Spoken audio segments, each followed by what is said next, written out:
Waalaikumsalam warahmatullahi wabarakatuh.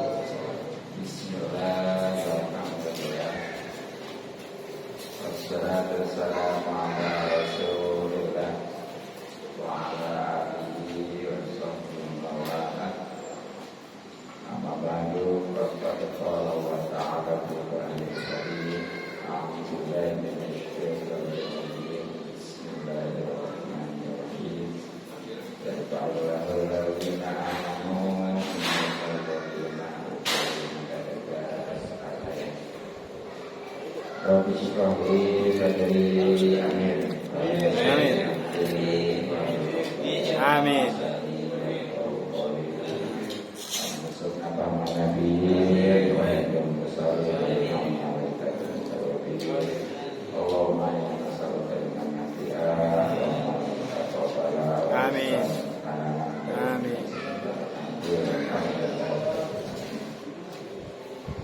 Yang terhormat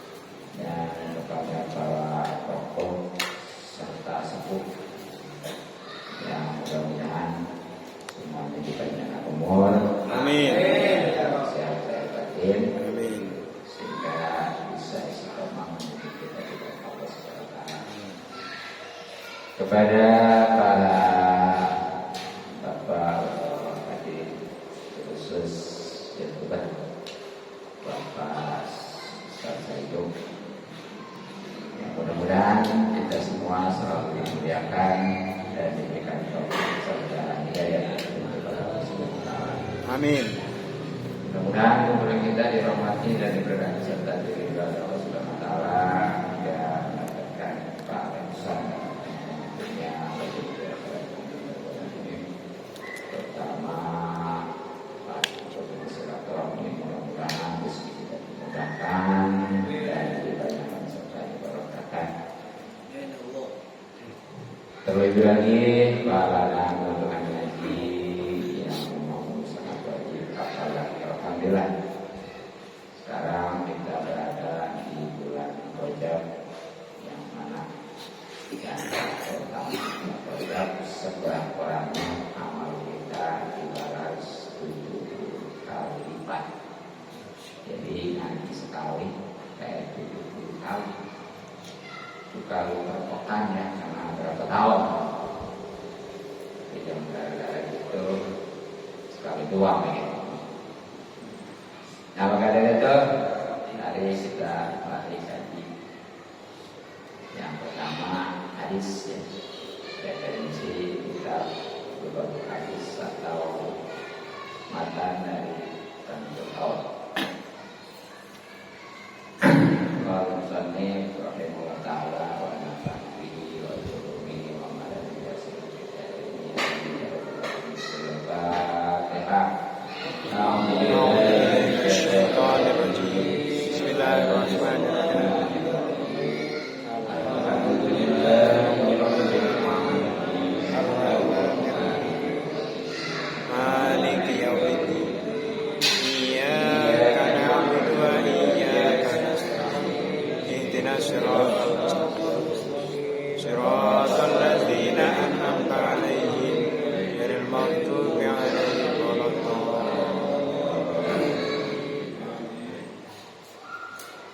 Bismillahirrahmanirrahim. Al-Babu Bab Al-Hadiyah Asyarah yang ke-11 di Fadilatul Masakin. Itu menjelaskan tentang keutamaan masjid.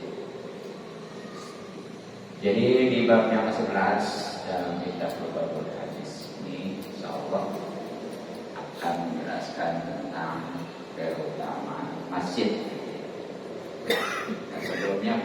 ketahui apa itu masjid. Sebenarnya masjidnya adalah isi makan dari sajadah atau tempat sujud.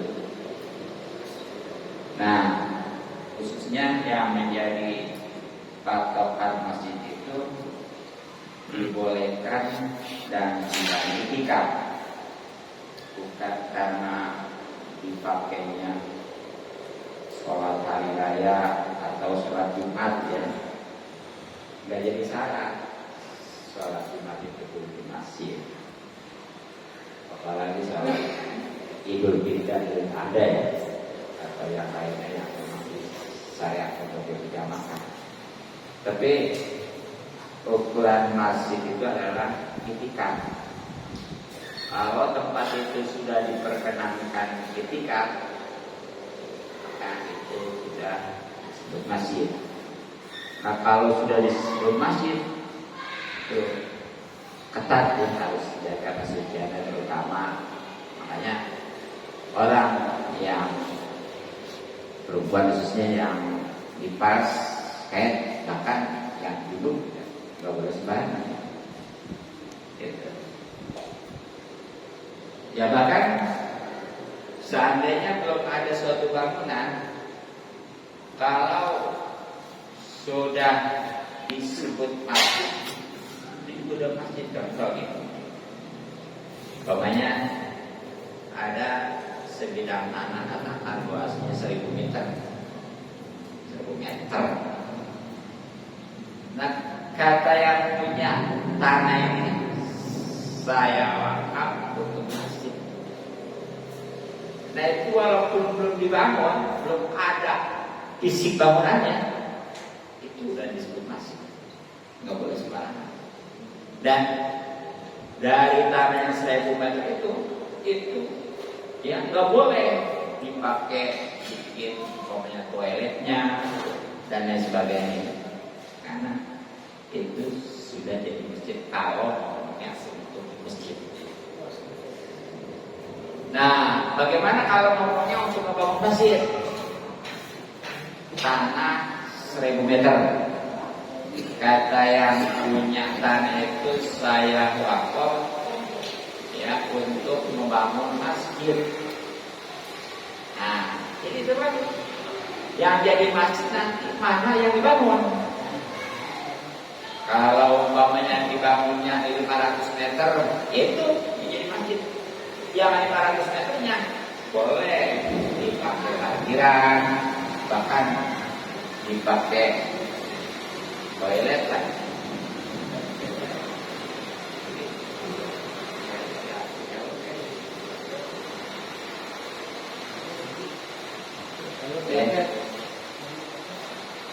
Jadi itu kalau kata-katanya ngebangun.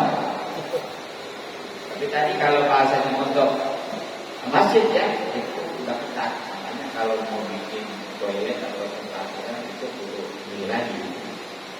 Gitu perbedaannya. Padahal perbedaannya hanya ada kata-kata untuk membangun. Kali pertama untuk masjid 1000 meter jadi masjid semua. Tapi yang kedua untuk membangun masjid itu mana yang dibangunnya? Kalau 500 meter yang dibangun berarti kalau 500 meternya itu bukan masjid, boleh dipakai wakaf, dipakai WC, dipakai toilet, takbiran dan sebagainya.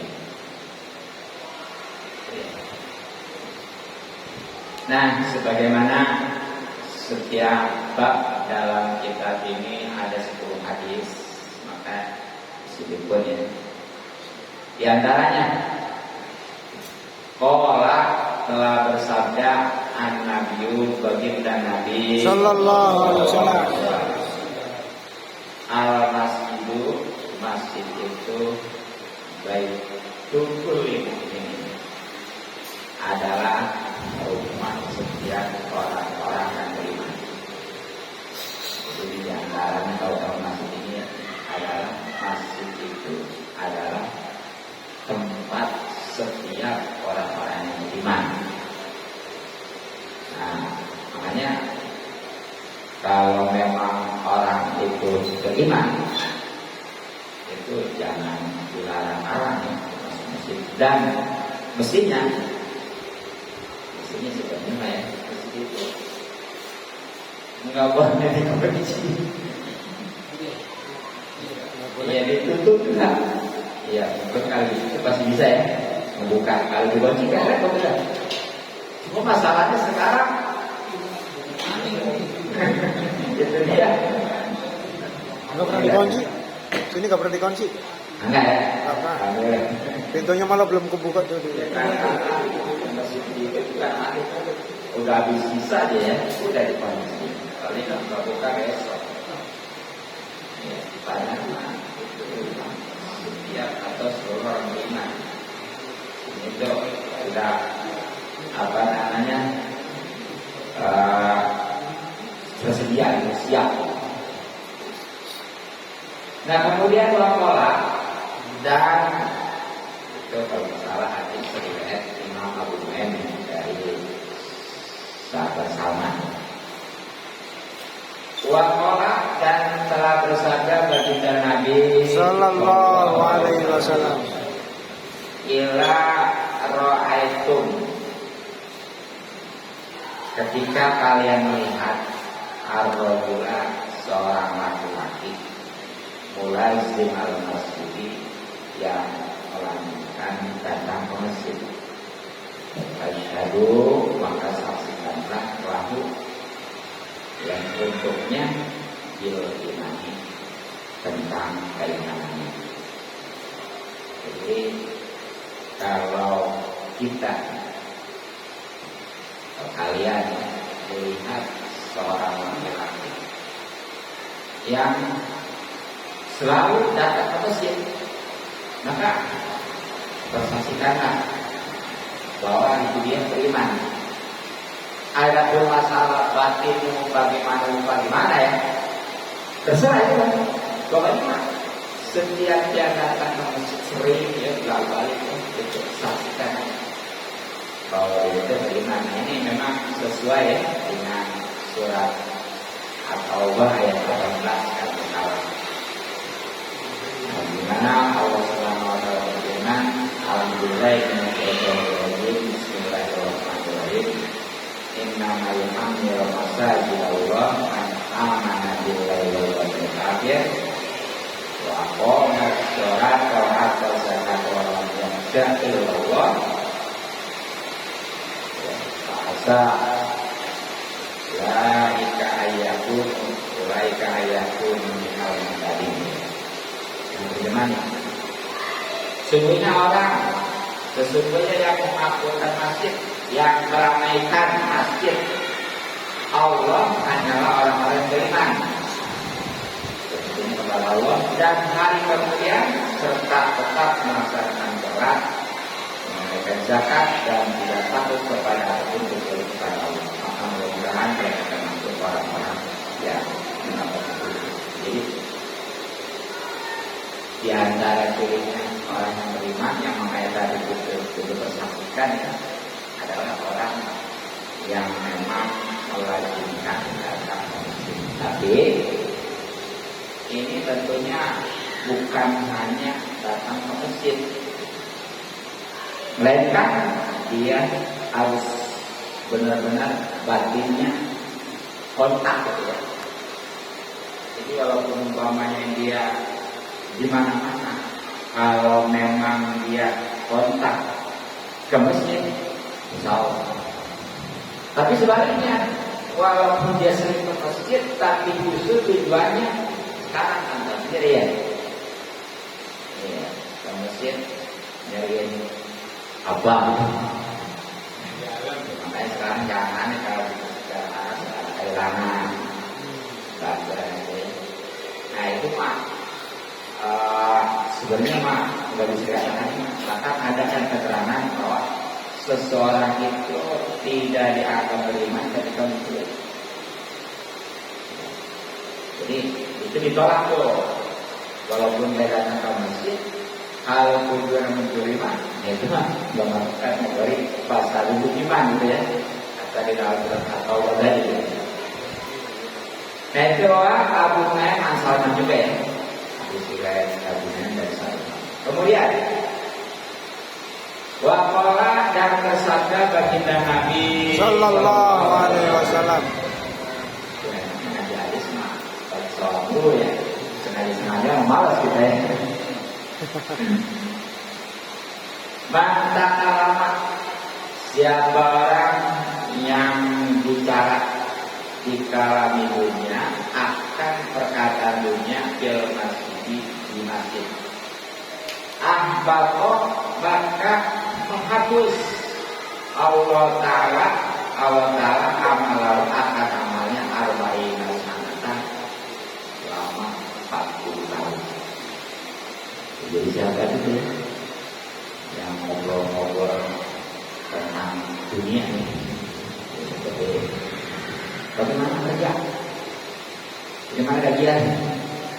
Di masjid ya. Kalau kita dagang di masjid itu baik. Bahkan kita dulunya didoain tapi doanya supaya gak laku. Ya, istilahnya kailangan juga supaya gak ketemu gitu ya. Sampai gitu ya.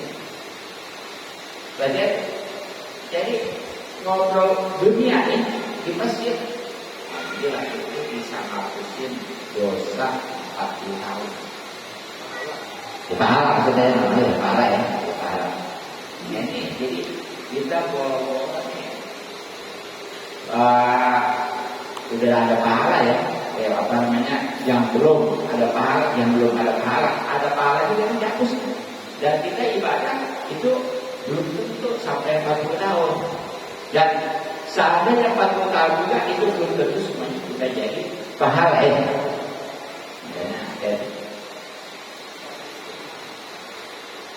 Nah itu kemudian waqala dan bersabda baginda Nabi Sallallahu alaihi wasallam. Innal malaikata, sesungguhnya para malaikat. Jadi kalau kata-kata malaikat berarti itu banyak. Kalau malam satu ya, kita ada malaikat. Kalau malik raja, insya Allah ya. Kalau milkun milik ya. Kalau mulkin raja milik. Dalam Arab itu BDL hati. Kalau milik susu.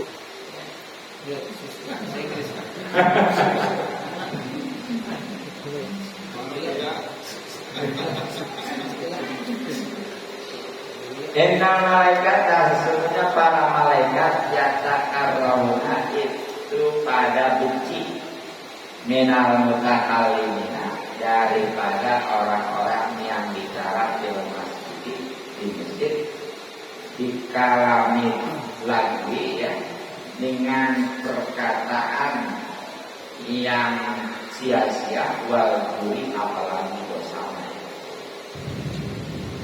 Ya tadi ngomongin dunia aja yang sudah dihapus amal selama 40 tahun. Apalagi omongan yang sia-sia, terlebih lagi masalahnya dosa ini. Ini bahkan malaikat, khususnya di sini malaikat rahmat, itu murka. Dan kalau malaikat rahmat khususnya murka, alhamdulillah ini sangat disayangkan karena nggak akan bertobat. Nah kemudian waqala dan bersabda baginda Nabi Sallallahu alaihi wasallam. Syarrul miqati 10 tempat aswaquha ialah pasarnya. Itu pasarnya. Wa khairul miqati dan sebaik-baiknya tempat masa jiwa itu masing-masing. Jadi ya, di dunia ini atau di mana lah itu 10 tempat pasar. Nah sebaik-baiknya tempat masjid, apa sebabnya? 10 tempat itu pasar, karena memang di pasar tempat penipuan, tempat kecurangan, dia bahkan ada itu ya. Kalau pengen tahu istananya setan, itu pasar. Nah kalian bangsa bisa asap gitu ya, yang istilahnya terbuka, itu di pasar itu, wah serem ya. Gitu, saya kata.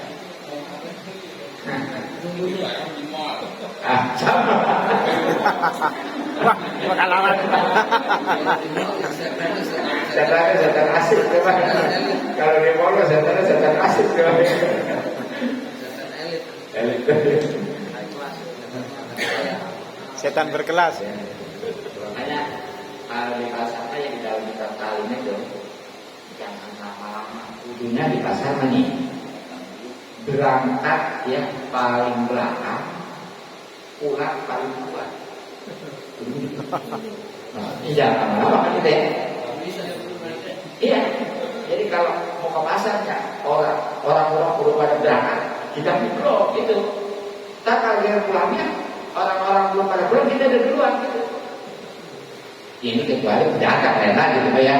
Ini maksudnya yang mau pedagang mau bagaimana ya? Ayo kita habis. Baik beli oncom. Ya, itu ada ya.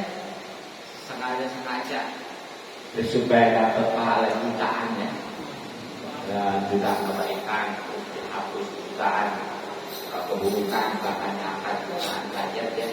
Itu ketika dia ke pasar baca la ilaha illallah wa syarikalah al-mulku alhamdulillah wa ala kulli bagus itu makanya para salafus saleh itu ada yang sengaja tuh pengen dapat pahala jutaan dalam sekejap itu.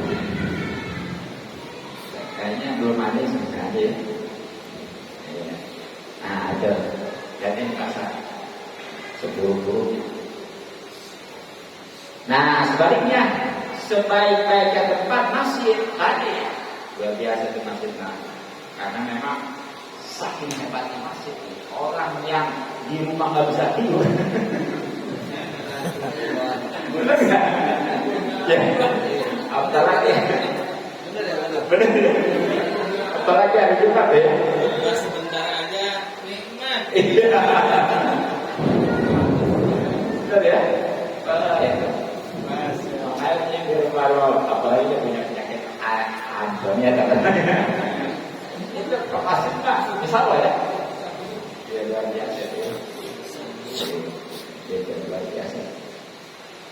Nah, roh hakimu hadis riwayat Hakim an Jubair bin Mut'im dari sahabat Jubair bin Mut'im. Kemudian Bapak dan bersabda baginda Nabi Sallallahu alaihi wasallam. Ila dakhala ketika masuk ahadukum salah seorang di antara kalian masjid.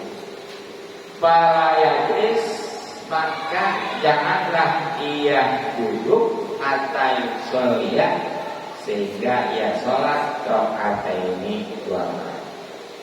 Jadi kalau kita masuk masjid itu jangan langsung atau duduk kecuali sholat dulu 2 rakaat. Inilah yang namanya sholat tahiyat masjid ya, hukumnya sunnah ya. Nah bahkan seandainya si khotib dan khutbah saking wakat ini yang namanya sholat tahiyat masjid ya, itu disunahkan. Jadi memang pada dasarnya kalau kemarin ya, kalau si khotib itu sudah khutbah nggak boleh kan ngomong, bahkan isyarat pakai kepala, pakai tangan ya. Nah itu kalau dari awal dia udah di situ, tapi justru kalau memang baru datang, nah itu dia dianjurkan untuk sholat 2 rakaat. Gitu.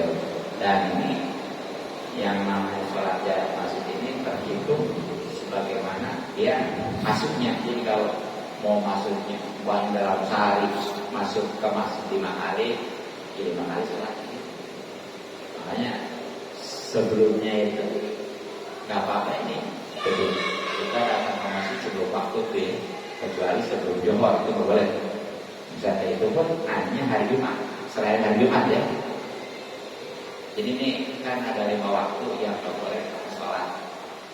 khususnya sholat yang nggak ada sebab atau sebabnya belakangan ya. Lima waktu itu yang 3 hubungannya dengan sholat, yang 2 ya, yang 3-nya dengan waktu, hubungannya hubungan dengan sholat. Habis sholat asar sampai maghrib atau terbenam matahari. Yang kedua, habis sholat subuh sampai terbit. Nah, yang hubungan dengan matahari, satu ketika matahari terbit, pasti dia tunggu 12 menit sekurang-kurangnya. Kedua, ketika matahari itu terbenam, tunggu sampai full terbenamnya. Dan yang ketiga, ketika matahari pas di atas kepala itu, yang namanya waktu istiwa. Nah itu kan sebelum waktu itu nggak boleh sholat, kendaraan nggak boleh. Makanya manfaatin. Dan walaupun istilahnya ya itu nggak boleh, kan yang namanya sholat kayak pasti ada sebab duluan. Sebab masuk. Karena nggak bakalan dia masuk masjid kecuali masuk masjid, benar ya? Jadi saking bangetnya ya sholat tahiyat masjid. Nah seandainya nih, bagaimana? Dia nggak kabur karena begitu ke masjid udah langsung komat ya. Nah itu ada solusinya supaya dapat pahala juga insya Allah ya. Dengan membaca subhanallah walhamdulillah wala ilaha illallah wallahu akbar. Gantinya begitu.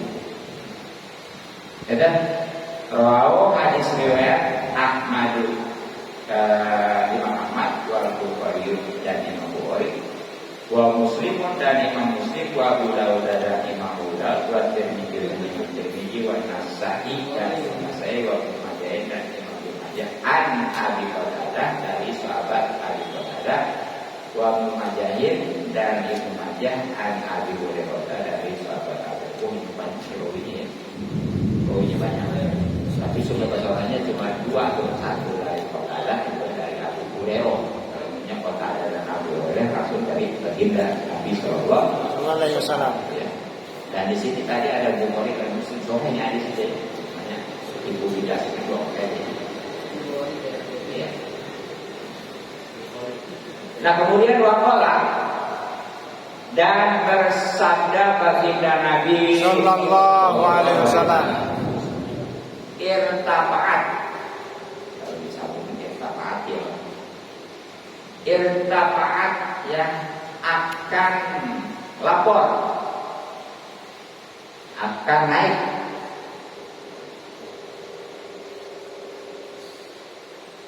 Al-masajidu masjid-masjid sakyatan sambil mengadu min ahliha tentang ahlinya masjid tersebut. Alladzina yatakallamuna, khususnya orang-orang yang bicara pihak di masjid-masjid di kalangan dunia dengan obrolan dunia, fal yastaqiluha, maka menerima atau menghadap akan masjid tersebut al malaikat, para malaikat. Pada dulu maka malaikat berkata, ini yaudah balik lagi qad budisna, maka sungguh kami ini diutus di ilahi untuk menghancurkan mereka. Jadi ya, masjid ini naik mau ketemu Allah ya, tentunya untuk mengadukan tentang penghuni masjid atau yang suka masuk ngisi masjid tapi ngomong tentang dunia, obrolan gitu ya. Nah itu masjid ini berarti bukan satu masjid, itu seluruh masjid dulu nih ya, ini bakal naik kabon, diterima ya, dihadapkan oleh malaikat. Nah oleh malaikat itu masjid-masjid disuruh kembali ya, turun lagi lah kalau lebih tenang. Karena kami ini para malaikat ini sudah diutus untuk membinasakan orang-orang yang suka ngomongnya di masjid keben. Oh, ini mah bukan dibenci lagi ya. Udah ada ancaman nih. Hati. Siapa yang bisa melawan malaikat ya? Dan yang suka ngobrol di masjid, hati-hati tunggu ya. Dan ya termasuknya masalah masjid itu ya bukan berarti yang istilahnya di dalam pintu aja. Yang di luar juga itu kalau tadinya masuk, tadinya itu termasuk masuk di serambi contohnya ya. Jadi sama.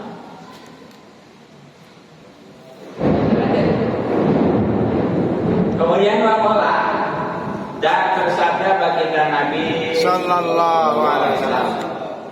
Man asroja, siapa orang yang menyalakan sirojat lampu bil masjid di masjid. Bikon maya dulu ya. Bikon maya dulu seukuran ya apa yang bisa seukuran apa yang bisa dipantau atau terpantau bil aini dengan pandangan mata. Lam tazal maka tidak henti-hentinya al malaikat para malaikat tastaghfiru senantiasa ya memohonkan ampun lahu untuknya madama selagi ada dari tauku cahaya tersebut bil masjid di masjid. Ini mas batin siang juga ya. Ada hitungannya. Di sini bukan berarti menggunakan ganja ya, tapi selama menyala. Jadi siapa aja nih yang menyalakan lampu di masjid ini maksudnya bukan menyalakan itu bukan yang dia bayar listriknya sekarang ya. Kalau dulu mungkin udah trauma. Beda. Nah, pokoknya karena lampunya terang ya, itu sampai terjangkau semua terang. Nah itu ya, subhanallah. Malaikat itu nggak berhenti terus-terusan. Ngapain? Memohonkan ampun. Yang namanya malaikat itu sendiri ya, pasti jawab kita memohonkan ampun belum tentu ya. Nah pokoknya mah selagi itu cahaya atau lampu itu masih menyala kita aja lah. Nah di sini tadi sekali lagi bukan itu bukan itu ada orang aja ya, yang penting mah menyalakan. Makanya wajar kalau di Mekah di Mekah ya, di Mekah yang namanya masjid apa di maktab aja itu kayaknya siap juga sama ya, misalnya gratis ya. Soalnya mau gratis enak pajak juga murah. Jadi kita listrik naik pajak.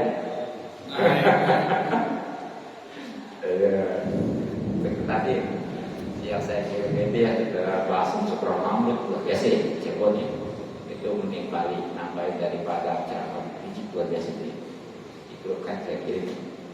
Itu saya puasa makan 2 jam deh. Makanya saya makan 3 nabi tinggi sama bangun udah kesayang pusat. Alhamdulillah luar biasa itu. Hingga masa panjang sampai diceritakan itu nama Kisukra maksudnya. Itu. Kemudian wakola dan bersabda baginda Nabi Sallallahu alaihi wasallam. Maka satu siapa orang yang menghamparkan asiron tikar fil masjid di masjid lam tazal maka tidak henti-hentinya juga nih al malaikat para malaikat tastaghfiru itu selalu beristighfar memohonkan ampun lahu bagi orang yang menghamparkan tikar tadi madama selagi ada dari al-hasiru ya tikar tersebut bil masjid di masjid. Nah, kalau tadi lampunya tikar ya mungkin kalau sekarang menghargat ya atau mungkin itu harus kurang-kurangnya ubin ya atau keramik ataupun marmer deh sama juga. Apalagi itu bisa permanen ya. Kalau karpet nah ya itu iya berwaktu gitu.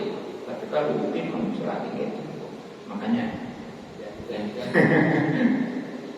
Jadi yang ngamparin tikar, karpet ataupun memang dia itu nyetin beli ubinnya ya, kan nyetinnya buat ininya ya, bawahnya.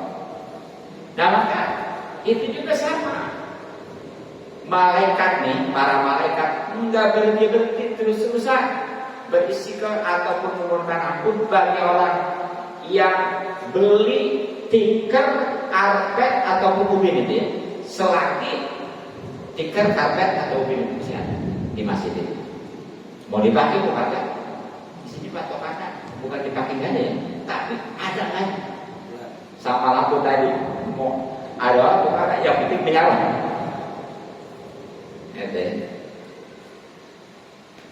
Nah kemudian waqala dan bersabda baginda Nabi sallallahu alaihi wasallam, man akhraja, siapa orang yang mengeluarkan hidrotan atau suatu kotoran min al-masjid dari masjid biqadri ma yaduru, seukuran apa yang sekeliling atau terpantau bil aini dengan pandangan mata, akhrajahu, maka mengeluarkan kepadanya Allah Ta'ala min a'udzubi dari dosa-dosa yang paling besarnya.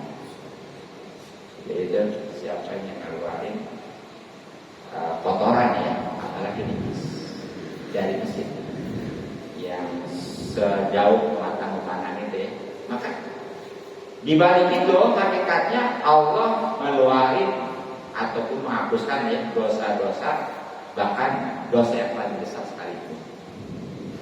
Makanya di dalam kitab fikih, kalau kita masuk masjid ada kotoran khususnya najis, itu siapa yang pertama melihat wajib ain untuk dicuci, walaupun ada pengurusnya ya, apa namanya? Marbot. Jadi jangan ada marbot ini. Nah karena wajib air, maka seandainya dia masa bodoh, nah tadi juga biarin orang aja yang nyuciin, apalagi ada marbot ya, dosa. Bahkan itu dibandingkan dia umpamanya di hadapannya perlu ketinggalan berjamaah nih, itu masih lebih baik ke masjid. Sebab nanti masa bahaya kalau seandainya dibiarkan ya terinjak, akhirnya masuk ke masjid nular kan? Ya termasuk juga ketika nyuciinnya nggak benar, itu sama, bisa nular. Makanya dalam nyuci najis itu, pokoknya katakan ya ada zatnya tuh, itu pertama dilap dulu ya, dibersih dulu. Bersih itu baru dikocorin air dikit aja, baru diinin biar steril ya. Terakhir baru sama air yang ini udah gitu. Jadi jangan langsung sekalian dipel rata nular gitu. Jadi makanya ada ya dalam keterangan lain di antaranya mas kawinnya bidadari itu ngeluarin najis atau nyuci najis dari masjid. Makanya kalau dengan punya dapat bidadari, cariin masjid di mana yang ada tai ayam, ada bisa segini. Ya, jadi sekarang apa? Kalau ada najis di masjid bidadari nih, gitu ya. Jadi kopi ini jangan beban ya, bidadari. Iya.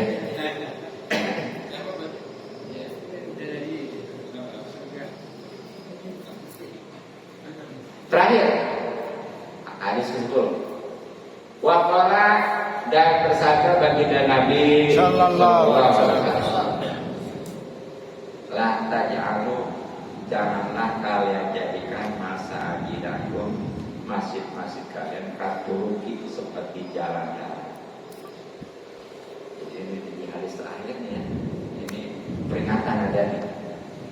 Yang tadi kan sudah luar biasa kota masjidnya, makanya jangan disia-siakan, sehingga jangan jadikan masjid itu seperti jalan-jalan. Seperti gimana nih? Kalau yang jadikan masjid seperti kuburan mati deh ya. Maksudnya gimana? Orang ngebangun mau nyisiin mah Sedikit. nggak mau itu kubur ya, kan ada ibaratnya. Jangan jadikan masjid seperti kuburan. Maksudnya kalau nggak mau lah.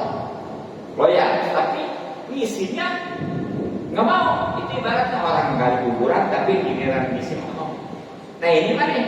Ibaratnya jangan jadikan masjid seperti jalan, gimana maksudnya ya? Jadi jangan sekedar ke masjid, hanya ke masjid apalagi tadi komunikasinya, tapi masjid mah justru jadikanlah untuk tujuan utamanya ibadah ya, khususnya zikir atau salat. Makanya di dalam hadis yang lain ada latat alul masajidakum katulik illa li sholat wala wa zikir gitu ya.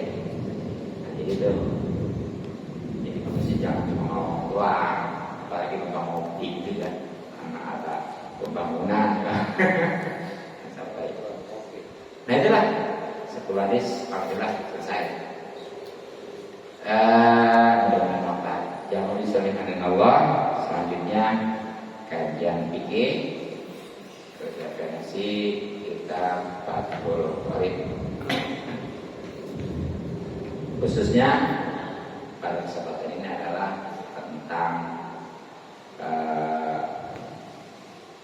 umroh ya, khusus tentang rukunnya. Bismillahirrahmanirrahim.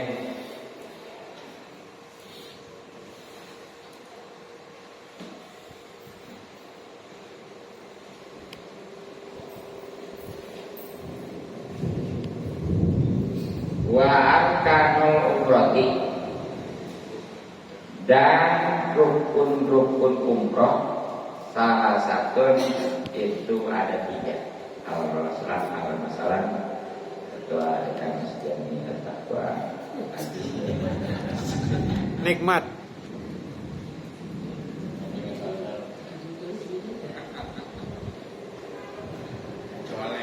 dan rukun-rukun umroh salah satu itu ada 3 ya. Nah, jadi menurut kita di sini rukun umroh itu ada 3. Padahal yang selama kita katakan rukun umroh ada 5 ya. Iya. Ya berarti kurang 2. Cuman nanti adanya deh. Nah, perlu diketahui ya, perlu diingat nih bahwa yang namanya rukun itu sesuatu hal yang harus dikerjakan nih. Kalau enggak ataupun enggak ada salah satunya nih, maka itu umrohnya enggak sah ya. Ya beda dengan wajib. Kalau wajib mah kayaknya di haji, di umroh mah enggak ada wajib, jadi enggak ada wajib umroh ya. Ya kalau di haji mah kan ada. Ya seperti mabit di umroh makanya enggak ada ya. Enggak ada wajib kudu mabit di apa namanya di Muzdalifah ya. Kemudian di Mina kan enggak ada ya. Enggak ada jumroh kan enggak ya. Jumroh enggak ya. Di apa umroh mah gitu, umroh aja. Itu jadi 3 ya. Kama pribadi, tapi nih kama apa namanya? Kama pribadi Musa itu sebagaimana dalam sebagian kitab. Tapi wa pribadi ya, pada sebagian kitab arba'atu asla itu ada 4. Ini masih kurang ya. Sebab yang kita kata selama ini kan 5. Nah pokoknya mana di antaranya? Al-ihramu, yang pertama ihram. Jadi rukun atau yang harus dikerjakan ketika umroh nih ya, termasuk haji kemarin adalah ihram. Ihram itu berpakaian dan tentunya sudah niat ya. Belum dikatakan dia ihram kalau belum niat. Sebaliknya niat juga kalau nggak pakai ihram nggak jadi juga. Jadi bahkan itu mah tempatnya ya, waktunya juga. Tapi kalau umroh mah bebas, umroh mah luas. Ya, kalau haji kan terbatas waktunya ada, tapi kalau umroh mah kapan aja. Ya tentunya ya niat kemarin ya. Nah itu umroh tawa untuk biha ya. Iya. Kita ya. Misalnya harus Kemudian waktu aku kedua tawaf. Ya, kemarin ya, tawaf itu ngelilingin apa namanya Ka'bah, 7 putaran ya, dan tentunya dimulai dari Hajar Aswad, tetap menjadikan bahu kiri ini di arah Ka'bah. Itu nggak boleh, tengah belakangnya, apalagi umpamanya malah berbalik gitu ya, yang mestinya Ka'bah dari sebelah kiri, karena umpamanya dia suatu hal sampai dia jadi di sebelah kanan ya, dari sebelah kiri. Wasa'yu, dan yang keduanya, yang ketiganya sa'i. Ya, sa'i itu adalah yang berjalan, bahkan ada suatu tempat yang ada jalan lari gitu ya, jadi yang adanya jodoh gitu ya. Itu sa'i itu dari Safa Marwah tentunya itu jaraknya 400 meter. Berarti kalau menuju itu kurang lebih 3 kilo 2,8 ya, ya lumayan kita ke 3 kilo gitu ya. Nah kalau saya nanti dia mau sama aja, mau di atas mau di bawah ya. Makanya saya ketika di bawah masjid lari aja ke lantai 2, lantai 2 masjid, lantai 3 kosong. Kalau tawaf di lantai di bawah, bukannya pun naik atas jauh. Ya, ya saya enak.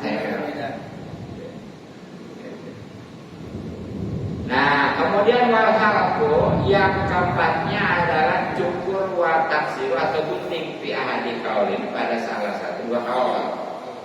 Jadi yang keempat ya, di antara atau termasuk rukun ihram adalah mencukur atau menggunting ya. Nah, mungkin kalau cukur mah bagi laki-laki, kalau perempuan mah cukup gunting aja ya. Walaupun banyak satu lagi jadi itu yang namanya tahalul ini tentunya menurut salah satu 2 kaul ya boleh nyukur. Yang perempuan laki dia boleh cuma sekedar digunting ya, kan biasanya kan langsung dibokakin ya. Saatnya itu dibokakin nggak apa-apa. Yang penting udah tahalul, makanya boleh cukur, boleh gunting. Nah, jadi itulah. Kemudian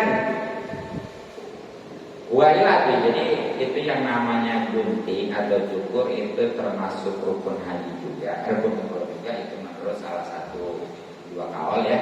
Dan ini memang yang paling kuat kama sallallahu alaihi, sebagaimana yang sudah terlewat terus saja ya. Nah, sekarang bagaimana kalau itu tidak dijadikan sebagai, kalau memang ini enggak termasuk rukun umroh, kalau seandainya enggak ngikutin kaul yang ini nih, sebagaimana tadi kan ada 3, ada 4 ya.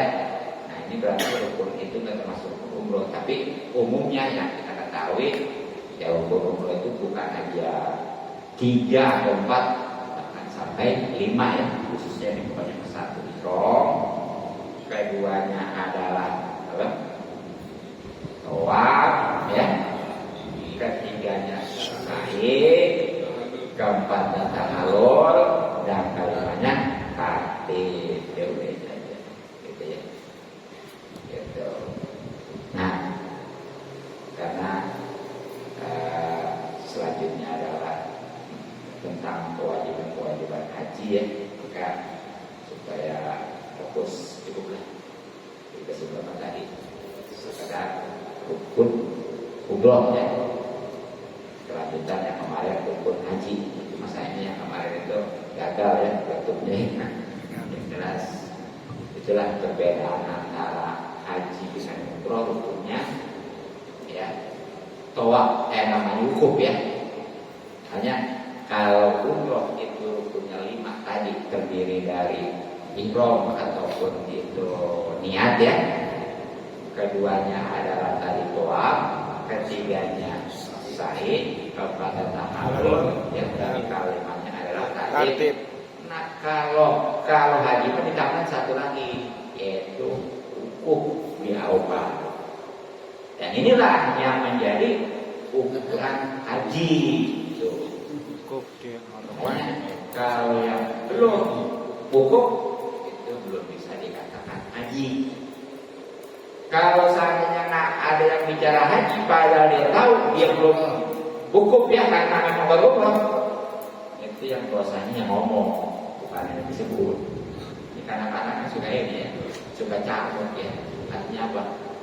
Nyebut orang karena baru ngomong sebutnya jadi aja gitu ya. Kalau yang disebut nggak apa-apa. Demi yang nyebutnya kalau memang tahu. Tapi kalau nggak tahu mah nggak masalah sih, bahkan jadi doa ya. Dan kita nggak usah ngomong, maaf saya belum haji, nggak usah gitu, aminin aja. Yang didramatis segitu. Kalau di Arab Tapi gimana? kadang-kadang sering ke kemana-mana ya. Di Arab Dan ini jangan umpamanya terus. Saya kalau umpamanya pakai peci haji, disebut haji. Nggak apa-apa, jadi doa aja. Itu doa. Gitu. Jadi jangan ini. Ya bahkan walaupun ada sebagian kelompok yang mengharamkan orang pakai peci haji kalau belum haji. Ada. Ya. Kenapa? Khawatir, takut nyebut haji itu. Atau padahal nggak masalah kalau nggak tahu ya. Jadi doa bahkan. Begitu. Jadi dia menganggap itu ada keterangannya bahwa haram hukumnya orang menyebut seseorang haji padahal dia tahu udah haji itu kan haram. Karena bohong misalnya kan. Bohong itu kan haram. Tapi kalau tahu, kalau nggak tahu nggak masalah, maka jadi doa. Nah, jangan dikaitkan dengan nggak boleh pakai peci haji. Justru sebaik-baiknya warna putih. batik. Hah? Batik. Wah, ada gitu ya. Iya, bagus sih. Makanya kalau di kita mah, kalau di daerah Timur Tengah mah ya justru rata-rata yang udah haji mau belum ya itu pada pakai peci haji. Bahkan kalangan Habib ya jarang yang pakai peci hitam. Ya, padahal belum haji kan apa? Itu tadi Abdul Anwar Albin ya sebaik-baiknya warna adalah warna putih. Ayo tenang aja ya. Jadi jangan terpengaruh dengan mereka bahwa katanya haram pakai peci putih bagi yang belum haji itu karena dosa nanam jadi hadirin walaupun di ujung ya tapi sementara tapi pun juga repot ya nggak cukup ya sekali lagi mudah-mudahan maaf dan malam sebagai yang baik. Assalamualaikum warahmatullahi wabarakatuh. Waalaikumsalam warahmatullahi wabarakatuh.